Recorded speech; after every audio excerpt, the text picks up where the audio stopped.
आप सभी को नमस्कार। एक बार फिर से आप लोगों का वेलकम है। राजस्थान के इतिहास में प्रमुख युद्ध, जितने भी युद्ध हैं आप लोगों का, उसमें हम लोग आपको 5-5 मिनट की 3 क्लासों मैंने वादा किया था।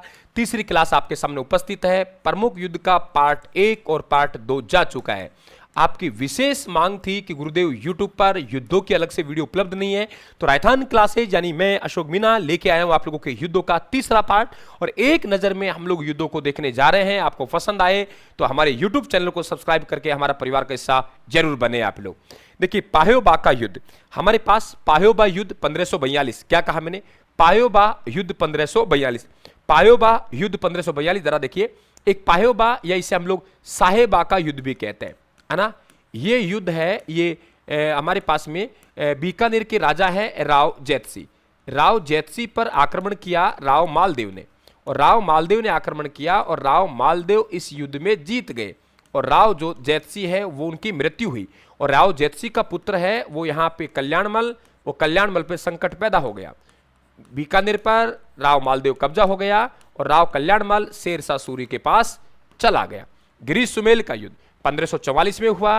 राव मालदेव थे, राव मालदेव के सेनापति जिनका नाम जैता और कूपा था, वो जैता और कूपा को युद्ध के मैदान में छोड़कर चले गए। उन पे विश्वासघात के आरोप लगे जो इन्होंने भैम पे आधार पर स्वीकार कर लिए कि नहीं, जैता और कूपा युद्ध करते हैं, अपने ऊपर लगे कलंक को मिटाते हैं। और यहां शेरशाह सूरी है, अंत में हारता हारता जीत जाता है। तो शेरशाह सूरी कहता है, मैं एक मुट्ठी भर बाजरे के लिए पूरे हिंदुस्तान की बादशाह खो देता, और काश मेरे पास जैता और कूपा जैसे वीर होते तो मैं पूरे हिंदुस्तान पर एक छत्र राज्य करता। ठीक है, मैं एक छत्र राज्य पूरे हिंदुस्तान पर करता। ग्रीष्मेल में ध्यान रखें आप लोग, बीकानेर का आप लोग कल्याणमल है वो शेरशाह सूरी के साथ है, और मेड़ता है, मेड़ता का वीरमदेव ये शेरशाह सूरी के साथ है। इस बात को ध्यान रखें आप लोग। ये युद्ध जैतारण पाली में हुआ, आजकल ब्यावर में है। हीराबाड़ी का युद्ध जोधपुर में, वो ध्यान रखें आप लोग से। तोहावट का, लोहावट का युद्ध की बात करें, लोहावट का युद्ध, ये युद्ध भी राव मालदेव के द्वारा लड़ा गया। किसके द्वारा? राव मालदेव के द्वारा हीराबाड़ी का युद्ध लड़ा गया, और इस युद्ध में क्या हुई? विजय हुई। लोहावट का युद्ध है, ये लोहावट का युद्ध आपको मालूम होगा। राव चंद्रसेन को उत्तराधिकारी बनाया गया था। राव चंद्रसेन को उत्तराधिकारी बनाया गया था। राव चंद्रसेन छोटा था, जबकि मोटा राजा उदय सिंह ये बड़ा था। मोटा राजा उदय सिंह बहुत भारी होने के कारण अकबर ने इस उदय सिंह को मोटा राजा उदय सिंह कहा, तो भारी होने के कारण इसकी उपाधि है मोटा राजा उदय सिंह। इस युद्ध में मोटा राजा उदय सिंह हार जाता है और अकबर की सेवा में चली जाता है। राव चंद्रसेन जीत जाता है और राव चंद्रसेन की विजय होती है, मारवाड़ का स्थायी राजा बन जाता है। तुंगा का युद्ध, यहाँ पे 2 सेना है, एक मारवाड़ की है। मारवाड़ की सेना विजय सिंह के नेतृत्व में, मारवाड़ के राजा विजय सिंह मराठों से तंग है। और ध्यान रखें, जयपुर के राजा हैं, जयपुर के राजा उनका नाम सवाई प्रताप सिंह है, वो सवाई प्रताप सिंह भी मराठों से तंग है। दोनों के मध्य एक सम्मेलन होता है, तुंगा सम्मेलन। ये बात मराठों को अच्छी नहीं लगती है। मराठों के खिलाफ सम्मेलन हुआ तो तुंगा पे अटैक किया, तो मराठों को, महाजी सिंधिया को दोनों संयुक्त सेना ने पराजित किया। तुंगा का युद्ध। फिर पाटन का युद्ध हुआ, इसमें वो ही संयुक्त सेना कौन कौन सी? जयपुर की तो प्रताप सिंह, मारवाड़ का विजय सिंह, और संयुक्त सेना इस युद्ध में पराजित होती है। और ध्यान रखें, विजय इसमें महाजी सिंधिया की होती है, मराठा जीत जाते हैं। फिर हमारे पास में कौन सा युद्ध होता है? ध्यान रखें आप लोग, आगे चले। तुंगा का युद्ध होगा बेटा, पाटन का युद्ध हो गया, क्लियर। तुंगा, पाटन। फिर एक युद्ध होता है हमारा मालपुरा का युद्ध, जो 1800 में होता है। मालपुरा के युद्ध में अकेले प्रताप सिंह रह जाते हैं। मालपुरा का युद्ध, मालपुरा का युद्ध है, मालपुरा का युद्ध। इसमें अकेले प्रताप सिंह रहते हैं, यानी विजय सिंह साथ नहीं है, और इसमें ये मराठों से समझौता कर लेता है। गिगोलिक का युद्ध 1807 में हुआ। आपको मालूम है कि मारवाड़ का मानसिंह है, मारवाड़ का मानसिंह, और आमेर का जगत सिंह है। मारवाड़ का मानसिंह और आमेर के कौन है? जगत सिंह। आमेर के जगत सिंह है, आमेर के कौन है? जगत सिंह है। आमेर के जगत सिंह है और मारवाड़ के मानसिंह है। दोनों के मध्य ध्यान रखें आप लोग, युद्ध होता है मेवाड़ की राजकुमारी कृष्णा कुमारी को लेके, जिसमें आमेर का जगत सिंह जीतता है। और किसके सहयोग से जीतता है, सवाल पूछता है तो आप लोग कहेंगे अमीर खां पिंडारी के सहयोग से जीतता है। ढोसी का युद्ध, ये ढोसी का युद्ध किसके द्वारा? तो ढोसी का युद्ध राव कल्याणमल। किसके द्वारा बेटा? राव कल्याणमल।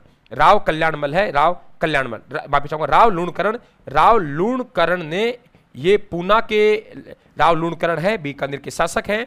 इन्होंने चायलवाड़ा के स्वामी पूना को पराजित किया। पहला चायलवाड़ा के स्वामी पूना को पराजित किया, पूना को पराजित किया। और ये चायलवाड़ा नौहर भादरा का इलाका है, चायल जाति के मुसलमान रहते इसलिए चायलवाड़ा कहते हैं।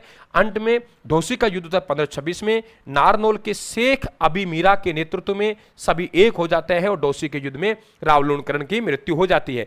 कठोली का युद्ध आपके यहाँ पे मिर्जा बंधुओं को पराजित किया, किसे? मिर्जा बंधुओं को पराजित किया, इस बात को ध्यान रखें। दत्तानी का युद्ध 1582, आपको पता है महाराणा प्रताप का सौतेले भाई जगमाल अकबर के शरण में जाते हैं, जगमाल को सिरोही का आधा राज्य दिया जाता है। ये सिरोही का राजा क्या है? सिरोही का राजा ये अपने आधा राज्य की मांग करता है और सिरोही के राव सुल्तान है वो ये युद्ध लड़ते हैं जगमाल से और जगमाल की मृत्यु हो जाती है। मतिराड़ 1644, ये युद्ध नागौर के अमर सिंह राठौड़, ये ध्यान रखें, अमर सिंह राठौड़ और बीकानेर के करण सिंह के मध्य होता है और मतिरा की बेल को लेके होता है, जिसमें करण सिंह पराजित होते हैं। 1644 वाली बात है, ठीक है। इसके बाद हमारे पास गुड़गांव का युद्ध है। गुड़गांव के युद्ध में भंडानकों का दमन किया था। गुड़गांव का युद्ध है। गुड़गांव के युद्ध में पृथ्वीराज चौहान के द्वारा भंडानकों का दमन किया गया, है ना, ये ध्यान रखें आप लोग। और इसके बाद में आपको मालूम होगा तुमुल का युद्ध, तुमुल का जो युद्ध है, तुमुल का युद्ध 1182 में हुआ। ये महोबा का शासक, कहां का शासक है? महोबा के शासक, उनका नाम परमदिदेव है। क्या नाम है?